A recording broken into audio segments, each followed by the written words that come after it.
La noticia de la muerte de Diego Maradona cayó como una bomba en Argentina, donde el presidente Alberto Fernández decretó 3 días de duelo nacional.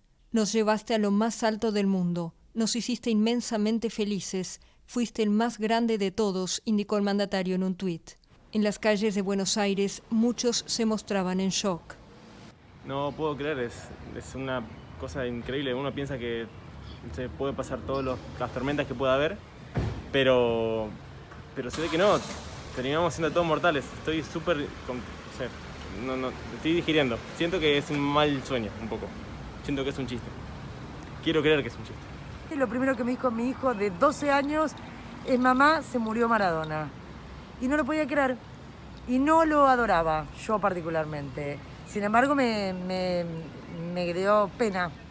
Totalmente conmocionado, dolorido.